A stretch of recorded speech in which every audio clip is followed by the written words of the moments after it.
folks. Welcome to this edition of Todd's podcast. One of my goals in doing this podcast is to introduce you, our listeners, to some interesting and some important folks that you may or may not know, and let you have some insight of who they are, how they got where they are, and why they do the things that they do. This week's guest is Margy Grant, the CEO of the 243,000 member Florida Realtor Organization, and that's a number I can barely say. Margy's an attorney, admitted to 3 state bar associations, Florida, Massachusetts, and California. Margy's a certified association exec and holds the Realtor Association's certified executive designation. And she's also a member in good standing of the American Society of Association Executives. Under Margy's leadership, the Florida Realtors was recognized as one of Florida Trends Magazine's top 100 best companies to work for in Florida in 2022.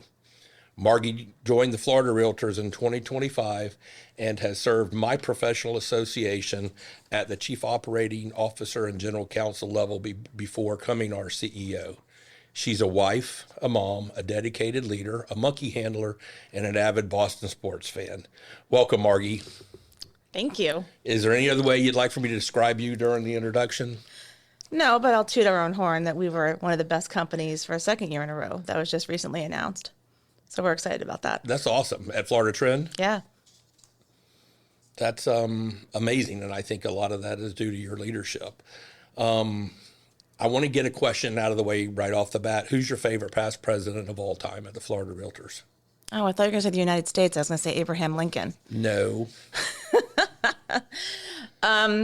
It would have to be a tie, probably. And there would be all of you. You all bring something extremely unique to the equation. But I'll tell you the one who's nicest to me, and that's Todd Dantzler. All right. That answer will get you a free lunch today. So I want to get into some realtor organization leadership questions. But first, I want to find out a little about you. Where are you from? Where'd you grow up? High school? What'd you do in high school? What were you like as a kid? So anyone who will talk to you about when I arrived in Florida, I literally was labeled damn Yankee from the second I got here. People found out very quickly that I was born in Connecticut, raised, again, avid Boston Red Sox, New England Patriot fan. Went to high school, however, in Indiana. My dad had a career change very abruptly when I was in junior high and kind of blinked 3 times, and you're in West Lafayette, Indiana, and I did all 4 years of high school there. And then immediately went back east, went to school at the University of New Hampshire. Little romantic, it's where my parents met. So my mom, when we were looking at colleges, we did a quick stop off at the University of New Hampshire so she could kind of walk down memory lane. And I think like most kids, when you know it, and it was kind of like a wedding dress. You knew you were home. Neat. So spent 4 years at the UNH, met my husband, and then immediately— In college? Yeah, met him in college, really romantic, and, fraternity party, in a basement somewhere. But he— What fraternity was he in? He was a Sigma Nu. I used to call them My the dad Noodles. was. Yeah, I used to call them the Noodles. And they're still there, and it was, he and I both had great Greek experiences. Were you a sorority girl? I was a Chi Omega. Good. So, yeah, in all seriousness, I tell kids, who there's so much bad words out there about the Greek system. My husband and I definitely learned leadership skills as our experience there. We were both officers in our fraternities, and it was just a great experience, and I have lifelong friends because of it. 2 of them ended up being my bridesmaids. So, from there, went to law school in Boston, went to a tiny little law school called Suffolk Law. Interestingly enough, I attended Suffolk because my plan was to hopefully have kids and be a small town mayor. And corporate America had other ideas. Literally, right before I was going to graduate from law school, my husband looked at me and said, "So, good news, bad news. Good news is my career is going great. Bad news is we have to choose. We can either go to California or Minnesota." Well, that was an easy one. We need an ocean, so we're going to go to California. So we went to San Diego in 1998, and interestingly enough, he went and he opened a company. He opened a firm, and immediately the economy tanked. So I think he literally opened one of the shortest running printed circuit board shops on the planet, because he opened it and then he summarily closed it in 2000. And so, us and our dog, we relocated back, and that time the choices were, and again, this was corporate America. This time they added one. It was go home, go back to Boston, Minnesota, or Hong Kong. Well, Hong Kong was out. That wasn't going to Right. work. I have way too big of a mouth to live in any kind of a communist regime. And it was again, well, we're not going to Minnesota. So we ended up back in Boston. And that is where I met the realtors. And that was your first foray. What was your first job when you got out of law school? I was in insurance defense. Okay. But you got to understand, right, is, we kind of did this ourselves. I had law school loans that were going to start to kick in, and that Right. I've had an obligation to pay them.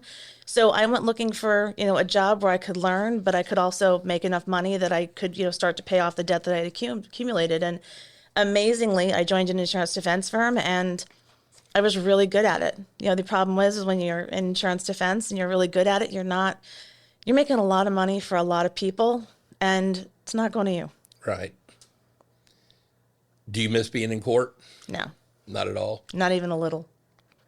That's interesting. I think you're either bred for it or you're not. I mean, it's an acquired skill, and you kind of really want to do it or not if you're going to be good at it. And I mean, it's good to find that out up front.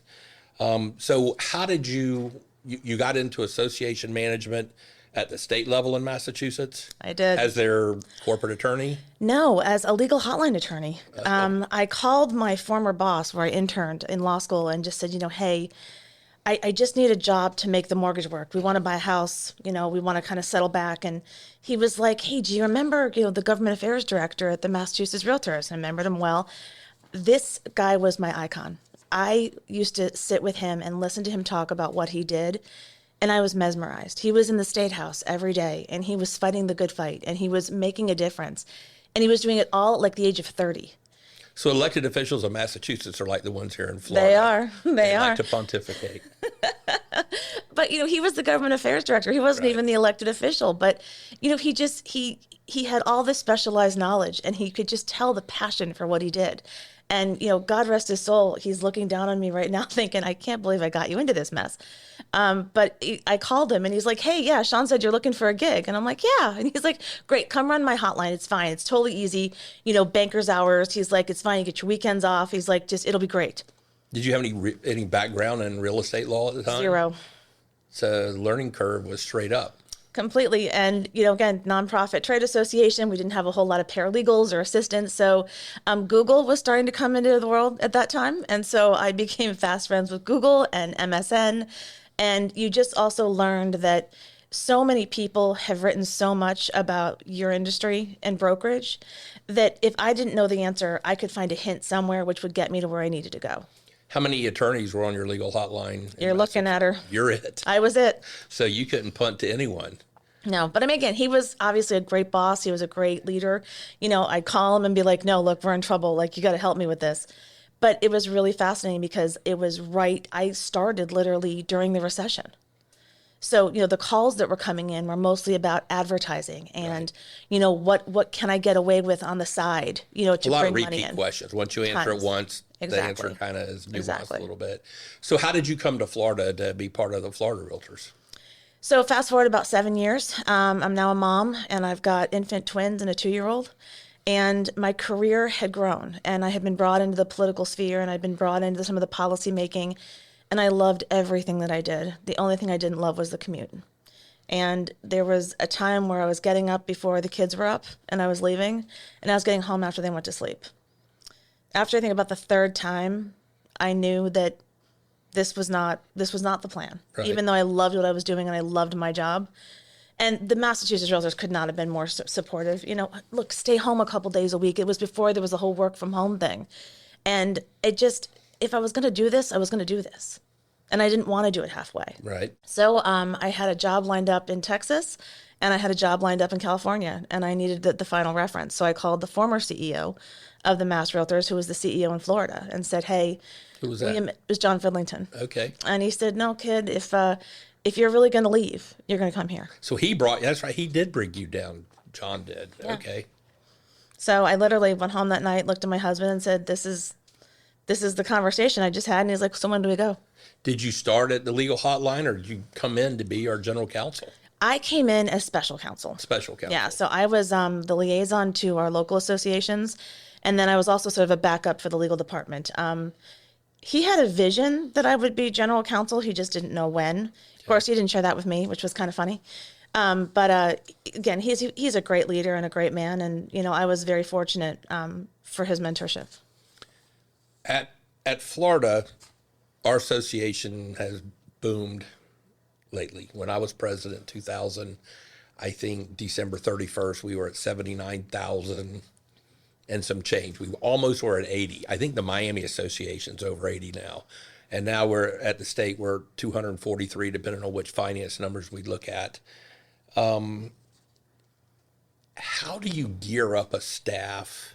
You've got to form it so that you can incrementally increase it and decrease it. How do you go about that process of saying, okay, is it every 20,000 members? I need one more attorney for legal hotline. I need two more IT guys to answer our IT hotline. How do you go through the process of coming up with that? Is there a science or is it an art? It's both. First of all, you have an amazing team behind you to help you figure all this out. And that amazing team are experts in data analysis. So everything we do in terms of call centers is automated and we can track it. So we actually determine whether or not we need an additional body based on the hold time. Because we know So it's not calls, it's hold time. That's time. the customer service Absolutely. component that you're focused on. Absolutely. Legal hotline, they have to be under 5 minutes. If they're not under 5 minutes, in all candor, something's wrong. Because if the average hold time is 5 minutes, there's some people who are on hold longer than 5 minutes, and that's not a good experience. Right. Tech helpline, same thing. Especially with the tech helpline, the legal hotline is a little bit more of a genie because those calls can go anywhere from 2 minutes to 15 minutes. The tech calls, they're a little bit more generic in the fact that they tend to be about the same amount of time. Also, because of the tech helpline, there's a lot more supervision because we're remoting into people's computers and we're doing some things that, we just need to make sure we know what we're doing. And so there's a lot more supervision on those. So there's actually a system on the tech helpline where someone goes over 10 minutes, a supervisor is alerted and a call is made as to whether or not the call needs to get escalated to a supervisor. That doesn't happen on the legal hotline. Right. If a legal hotline call goes more than 10 minutes, it's probably just more of a complicated question. You seem to, I fully appreciate that answer because I've used the tech hotline many, many times. And sometimes it's been 4 or 5 hours. They said, hey, I got to get into your computer. You have a virus or whatever. And, you do whatever keystrokes and they go in and they say, you can come back in a couple hours and we might be done. And you're right. The legal hotline, you need one specific answer. There's usually a way for them to get right to that. You seem to have a knack for hiring good people that are a good fit at our associations, at our organization. What kind of qualities do you look for in either senior management or just when you're rank and file hiring people for entry-level type jobs? What are those qualities that are important to you? Most importantly, I want them to be interested in what we do. If they're coming in for a paycheck, they are of no use for us. In order to be successful at Florida Realtors, you have to believe in the mission of Florida Realtors. And we try and make a concerted effort to make sure every single person on our management team knows that they are part of the mission. Whether, they are a tech helpline analyst or they are the vice president of public policy. All of them are part of the entire circle that makes up Florida Realtors, and we need them to understand and appreciate that. And as a member, I appreciate that, but I also see that when I'm dealing with different staff. They don't know who I am, which is perfectly fine, but they give you the same kind of quality service and they touch you the same, whether you're a past president, the current president, or, rank and file that they've never met before. You've been our CEO since when, 17, 18, 19? And our growth has exploded. Is this something that is going on in the state of Florida? Is it an organic growth? Is it because of the economy? I've got my ideas, but I want to hear what you have to say. So I think it's driven both by the economy as well as barriers to entry. It is way too easy to get a real estate license in the state of Florida. And the challenge is we don't have a whole lot of support politically to increase those requirements because every single time we have a licensee, that is a job. Right. And, that I completely understand in terms of, but at the same time, real estate drives the economy. And once you become a realtor, I think that even if you have a second job or it's not your primary job, if you are a realtor, there is an immense amount of pride that comes with that. And if you pay even the smallest bit of attention to your profession, you know that you are part of a community. So I think we have a lot of member retention for people who aren't necessarily buying and selling real estate, but are interested in being part of the profession. Right. Well, I just got my 40-year pin last year. I'm very proud of that. I've been active in the state association more than the local association for the last 20 or so years. Did a little bit of time at the National Association, but it is fairly easy to get your real estate license, and it's really pretty easy to keep it. Don't screw up, don't do anything illegal or immoral. If you do, don't get caught. But you're right, it is the barrier of entry, and we've dealt with it at the board of directors a few times. Hey, do we want to make it harder? When people were failing the test, well, why is the test so hard? It seems like it goes in those circles. And, as a practicing realtor, it would be nice to have fewer because that would typically mean more deals. But I also feel like the quality realtors rise to the top and they will get their requisite amount of business. So it is certainly something that we need to pay attention to. I don't know if there is an easy answer to it. It's been attempted a few times, but I think there has not been that appetite in Tallahassee to really bring it forward. Or really anywhere across the country.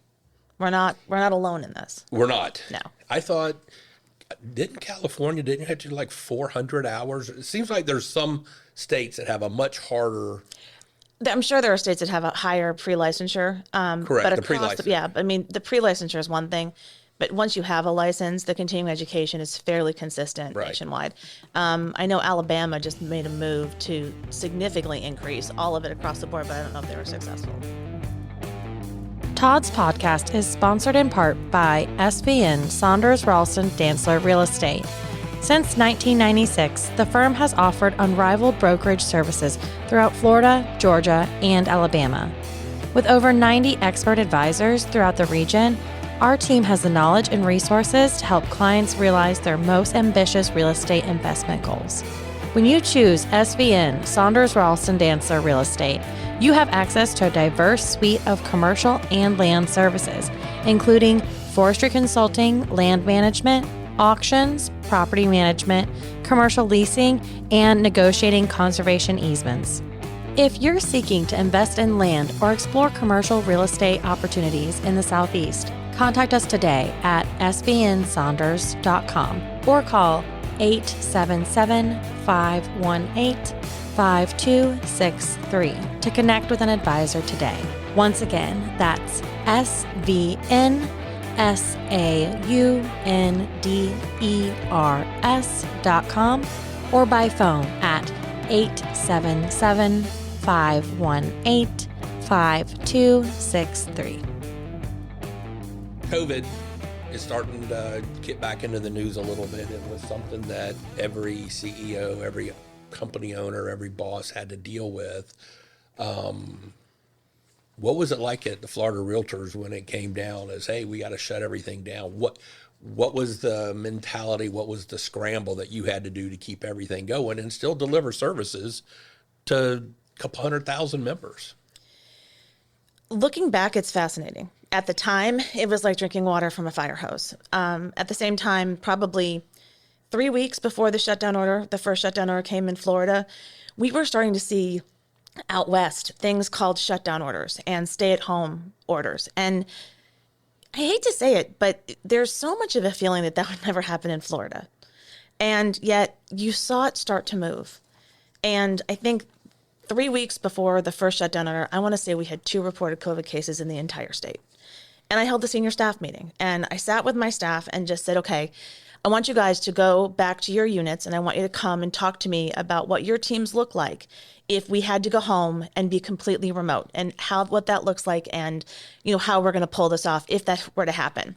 A couple of them rolled their eyes at me like, you've lost your mind completely. What do you mean we're going to go work from home? You've completely gone crazy.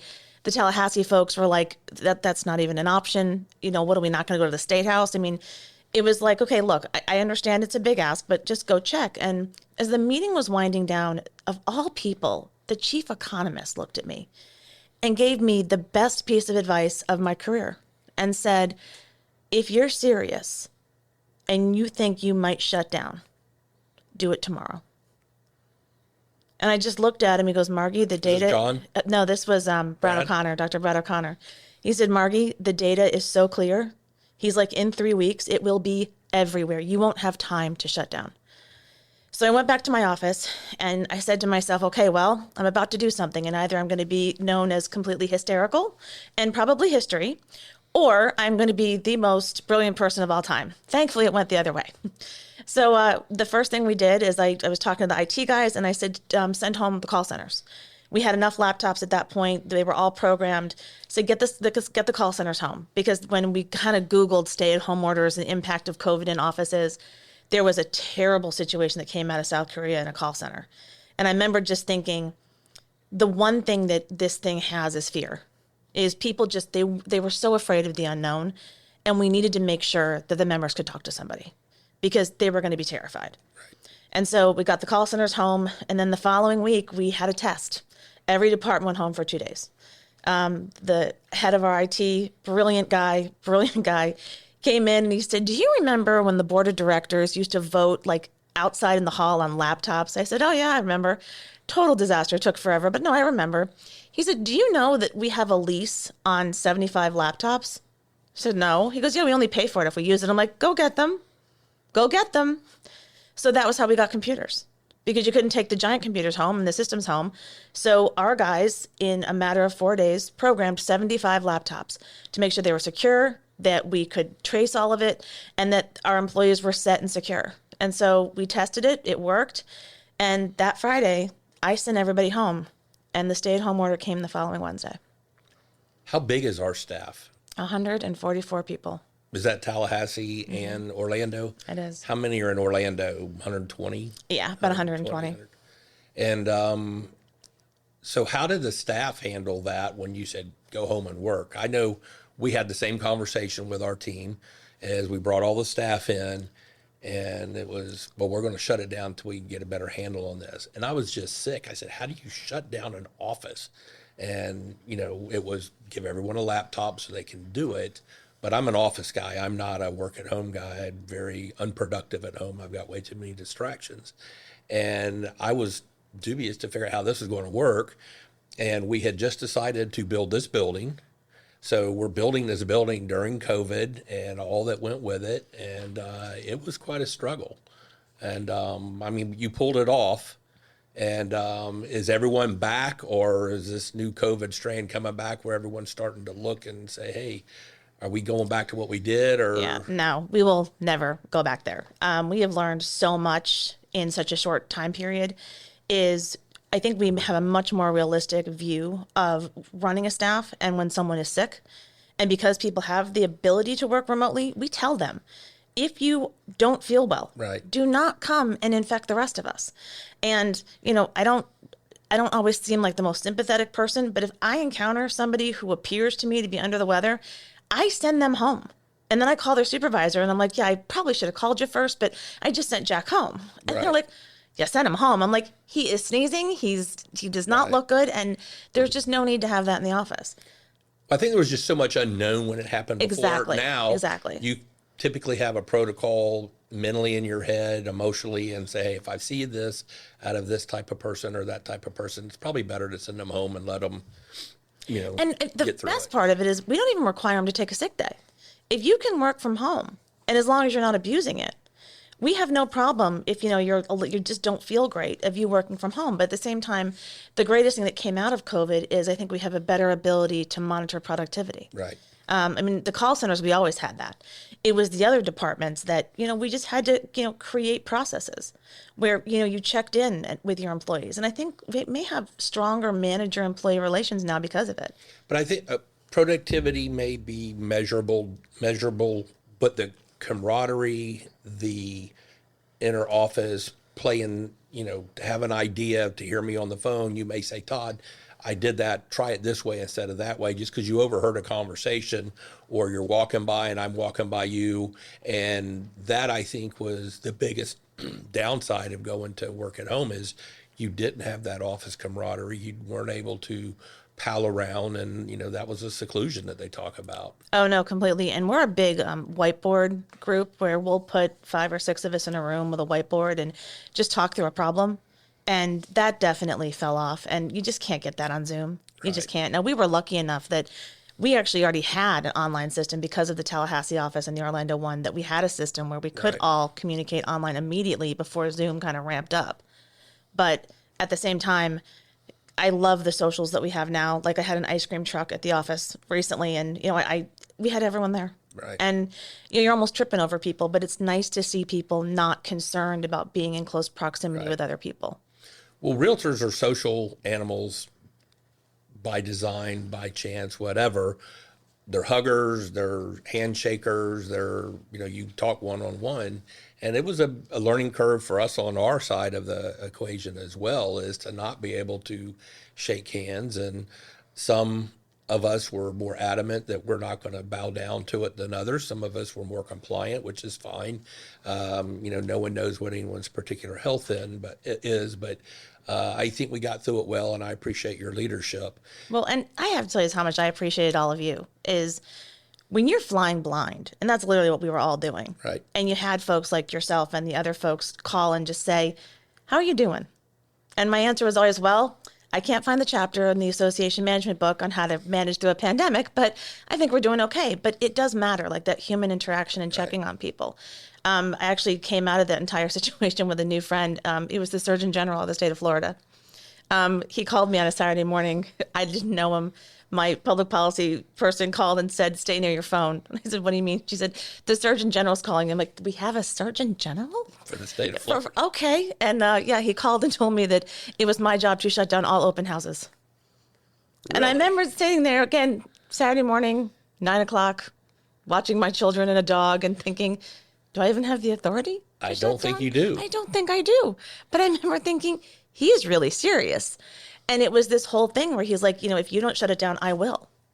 And it was like, okay. And this is where you talk about the partnership between the state and the local associations and our multiple listing services.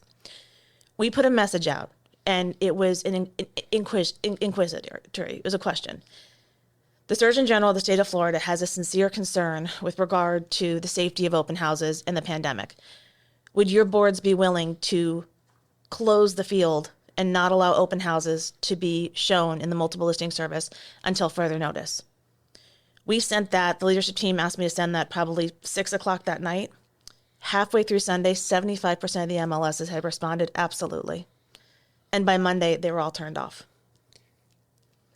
I've complimented you in public before at our barbecue, and I don't know that you or the leadership team or the management team at the time got the credit, but when everything was shutting down, our leadership, including yourself, were in Tallahassee lobbying to make sure that we were essential service. And the people in my profession that don't appreciate that effort and that outcome should talk to anyone in California or New York or any of these other states that were shut down forever and just see what their income was. We exploded here in Florida. It was amazing. And when people say, what do I get for my dues? I said, well, one, you got to stay open. I said, that's good enough for the rest of your life.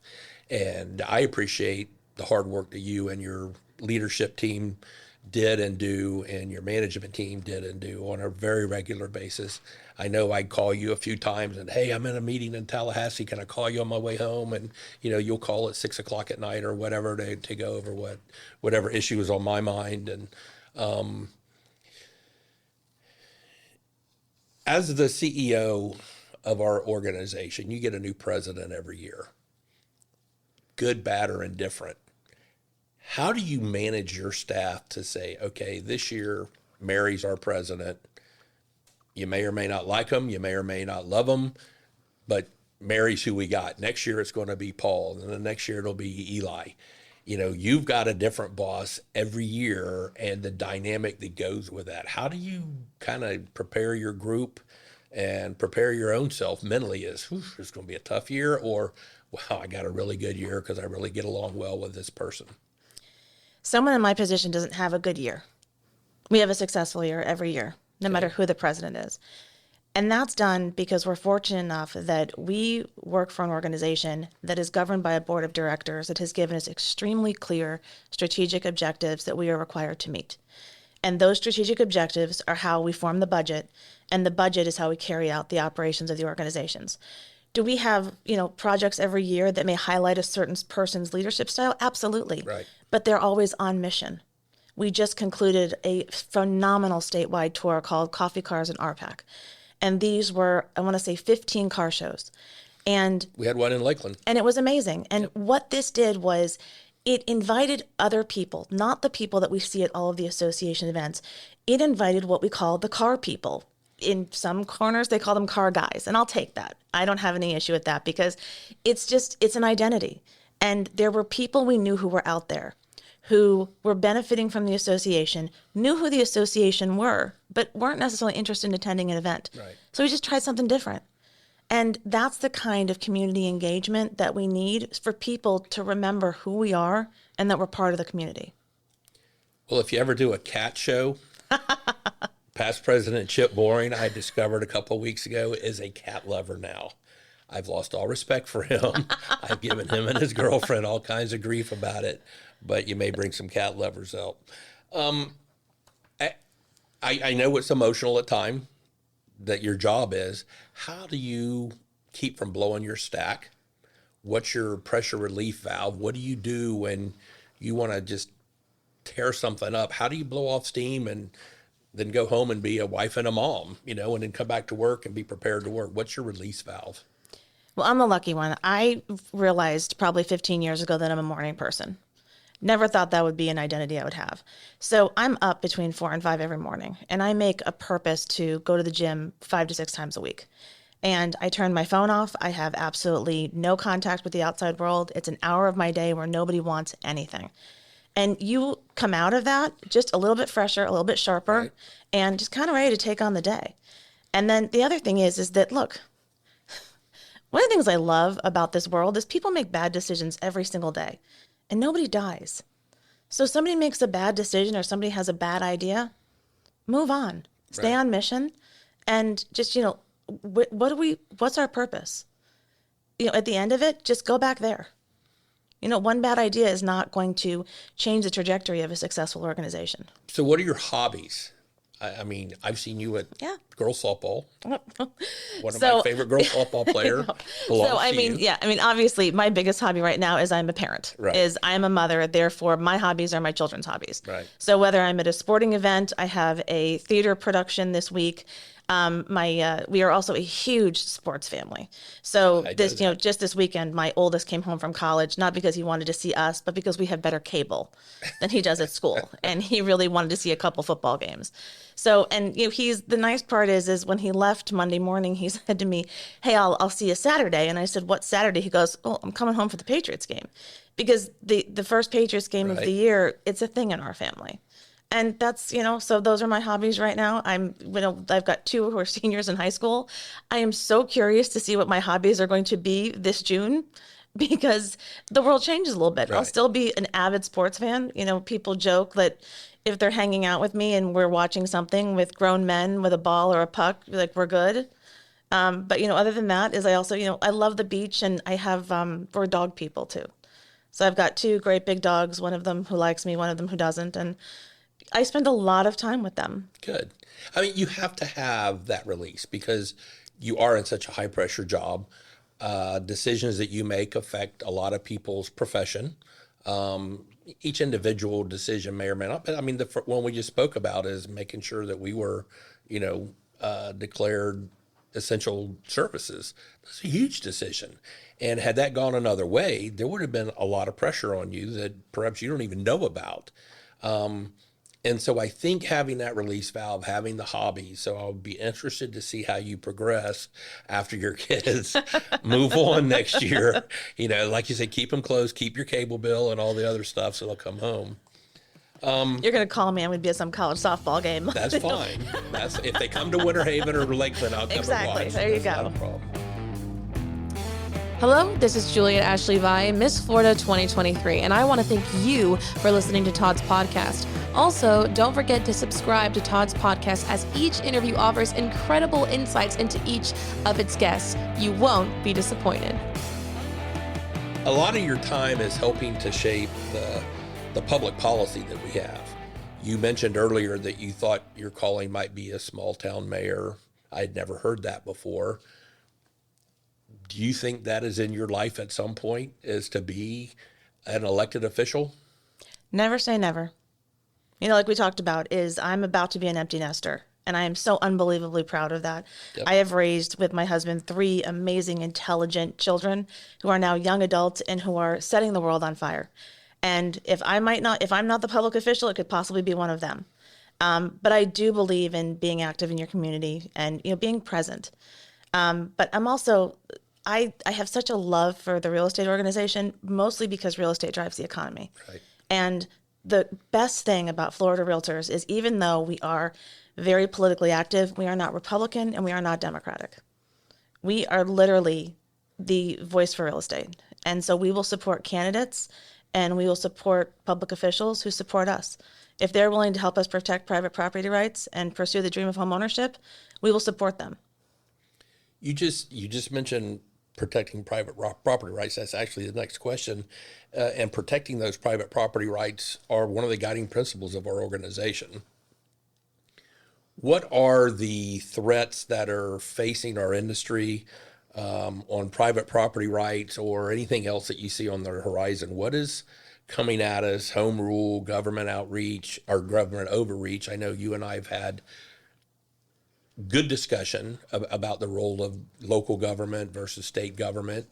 And, you know, what's coming at us that we may not be seeing that is on your radar? When I say us, I mean realtors and private property owners. Absolutely. And I mean, it's not even also what's coming at us, it's where we are right now. Right. And it's the 3 things that keep me up at night. And it's interest rates, inflation, and inventory.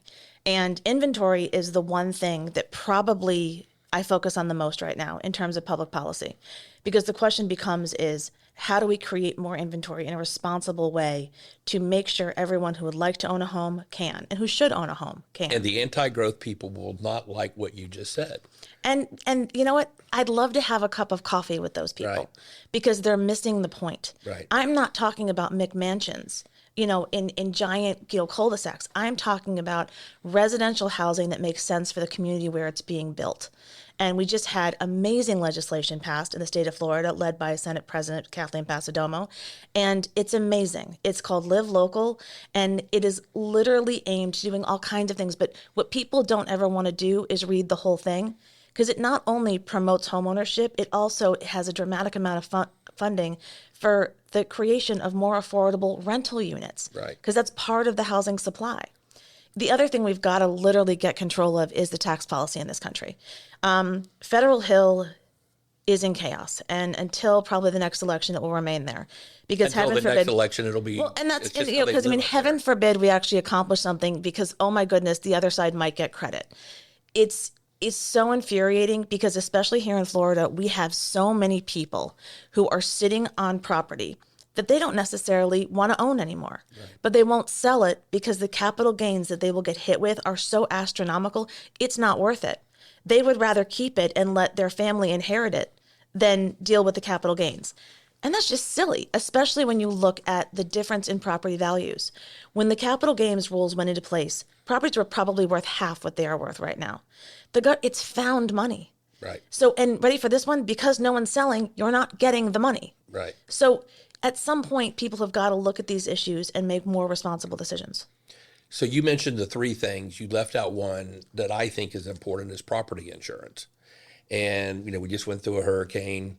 What are the realtors at the table helping with legislation to try and help solve the hurricane insurance, whether it's having people to choose from or the carriers who are fleeing the state?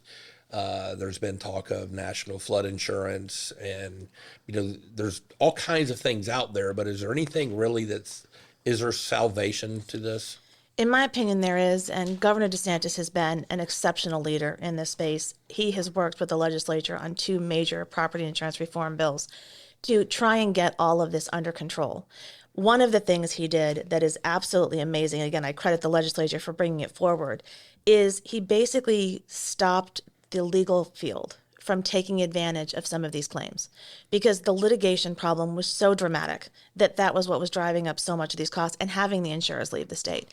That is no longer an option. There are now specific rules that have to be filed before an attorney can actually file a claim in court against an insurer. That in and of itself should make a difference, hopefully very soon. The challenge is we have to get through the backlog of the courts. Right. All of these cases are still pending, which means the insurers are still paying. On the bright side, insurers are returning to Florida. We've had 2 carriers return to Florida. I know there are conversations between the chief financial officer, Jimmy Petronis, who I'm a huge fan of. He is having conversations with insurers every single day to bring more capital back to Florida. The challenge is we are a natural disaster state. And Right. every time a hurricane comes through, it is a problem. You have seen new limits with regard to insurers, with regard to rebuilding in certain places that flood. And that is a very sensitive issue, because it is very hard to say to a homeowner who's flooded 3 times, you're welcome to rebuild, but we're not going to insure you. Or you're welcome to rebuild, but you have to elevate your house high Right. enough that when it floods, it's not going to cost us money. Right. Because at the end of the day, it's the homeowner that ends up either paying higher insurance premiums or can't afford to rebuild. Right. At the association, we've got some foundations, we've got some scholarship funds. You want to talk a little bit about that? The disaster relief fund is one that we're dealing with right now. The disaster relief fund was just activated following Hurricane Idalia. If you go to floridarealtors.org/DRF, there is all kinds of resources. Right now, applications are open for assistance for realtor members and their families. This is what we call an emergency fund. We're going to help you get the lights back on. Right. I take such pride in the work the Disaster Relief Fund does, specifically because those are the notes that I get just randomly in the mail, and it's a thank you note that says, I never heard from FEMA. I'm having a fight with my insurance company, but I had a check from Florida Realtors within 3 weeks of my application. And that one was personal to me because I was on the board when we first, on that disaster relief fund board that we founded. Russell Grooms was a driving force behind that. And I remember when these hurricanes would come through and the applications would come through, and you could see water lines halfway up a staircase. You could see, people had their entire homes destroyed. And we had limits on what we could get because we didn't know, we had a good amount of money in there. We didn't know how much would go out. And we've also been able to help around the country. But even as, hey, let us help you make your deductible. At least you're not out of pocket, and the goal was to get money out. It was not to say, no, you didn't prove it. And if they didn't have some pictures, we might have someone go by and take a picture. The goal was to get that money out. And I was very proud of that and being part of that. I'm proud of the realtors for doing that for our members. And but we've got scholarships, we've got Silent Angels. We we've do got all home kinds ownership of for stuff all. of that. We're actually going to roll out a redesign of the realtor license plate. I just We're bought an actually- old one. Well, there you go. Well, you're going to have an I'm opportunity waiting to to get that one in. swap that one out for one with the Realtor R on it. So we're super excited about that. And it honestly it's a great evolution to the home ownership for all program. To date, they have given out over $1 million to housing foundations. Florida Realtors is always going to be part of the solution. And Silent Angels is another great example. It was an entity found by a past national president, Mo Visi. And Silent Angels is that tap on the shoulder. Yep. And it is usually filed by someone who's not the recipient. It's filed by someone who knows you and knows that you are just working to get back on your feet. And if we could just get you a little help, whether it's medication costs. A wheelchair. Something so simple that will help make your life a little bit better. And they do it very quietly, and they're very proud of that. So what's your leadership style? Are you a screamer? Or are you, hey, let's put my arm around you and let's go and talk about it. Let's try and work it out. What's a typical day look like for you? A typical day is normally a quick, what I would call survey of each of my departments, making sure that there is not an ask from a department that has not been addressed or answered. And then what is the current fire? Luckily, this week, I don't think we have a fire, which is wonderful. With the exception, Tuesday. But again, we're coming off a hurricane. So I felt like last week, the whole building was on fire for the entire week. I'm telling you, if this job doesn't work out, there may be a weathercaster in my future. As I sit up at 1:00 in the morning trying to see where these things are actually going to go. Yep. And then from there, it's collaborative. We try really hard not to be reactionary, to plan for what's coming up. We really value the calendar. because the calendar is our guide as to where resources and attention is needed. And, as you know, we have a meeting planner who is second to none, the best in the business, this woman, Jeannie Underbrink. And there are a lot of times I'll actually check in with her and just say, are we in trouble? Do we have things under control as far as we know? And, she's fairly direct, and that's, you need that in that person. Yeah. So, there's times where I kind of joke that, she is the glue that holds this mess together. But there's times where I thank my lucky stars that I have a team around me that is collaborative and supportive and also of each other. If you've got a department that doesn't like another department, that's just not helpful.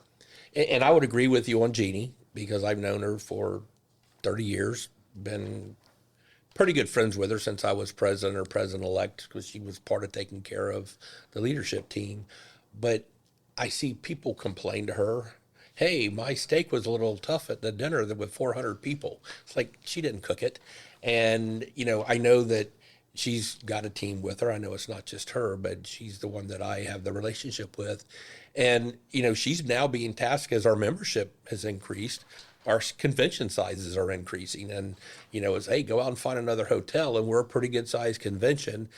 I don't think there's a whole lot to choose from around the state.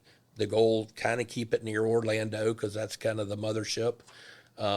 You would be surprised. The big push for Orlando is that there's actually space here that will hold us. Right.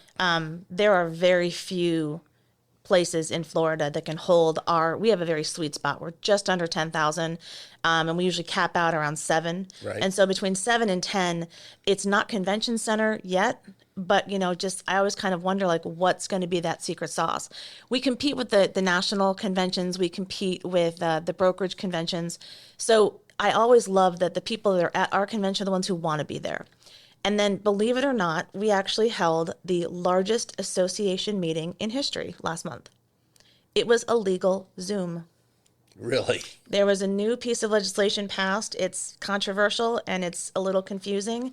And we decided to hold a webinar because it was going to go into effect and we needed to get the information out. And at that time, we had a license for 5,000 on Zoom.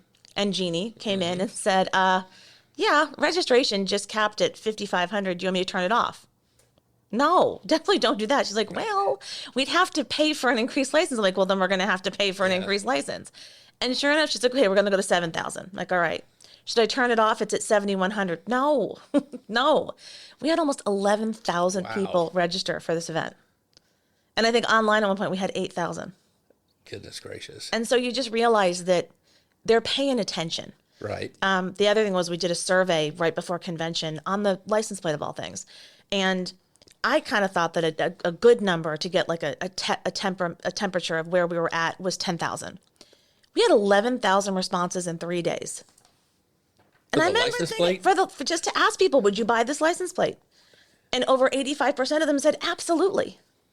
And I thought, well, that's pretty persuasive. Yeah. But I mean, it's about, I always talk about, we have this whole portion of membership and they're called the rank and file. And they're out there. Right. We don't see them at meetings. They're not on boards, but they're watching. They're paying attention. And those are the ones that sometimes when we talk about products, tools, and services, you have to decide to sink back and say, what do they need? How much sleep do you get during a convention, or do you just power through it and go home and collapse Sunday night and say, I'll see you on Wednesday, family? It depends what's on the agenda of that specific meeting. And I know they're hard. Yeah. I mean, for what you and your staff deal with, you've got a bunch of people demanding things, asking for things. You, and on your level, you've got to pay attention to what's going on in the hallways politically. How do I deal with the people who are trying to do these different things? And I think y'all do a wonderful job, but I know it's not easy. I appreciate that, but believe it or not, again, the people that are walking the halls tend to be glad to see us. And I will also tell you that, I'll give you an example, because there's ways you can actually measure how a meeting is going to go. Probably 10 years ago, we had an issue with regard to with the future of the forms, and it was all controversial, and people were very excited about the whole thing. And I walked into one of the governance meetings, and someone said, wow, I don't see you in long skirts very often. That looks great. And I leaned over to the CEO, and I said, if they're talking about what I'm wearing, we are fine. I've never seen you in a long skirt. I didn't know I was Well, supposed to pay apparently, attention to that. there was one time that I was wearing a long skirt and the entire world was like, what is she wearing? We've never seen that before. Right. So apparently I have a style and it's discussed. But yeah.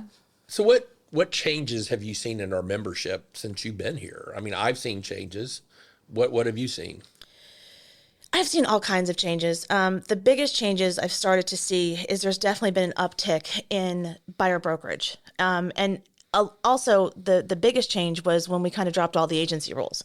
So anybody who were part of the agency wars of the 1990s, and it was fascinating. And we sat in rooms where people screamed across the table at each other. There was no place in a real estate transaction for a buyer representative. Yep.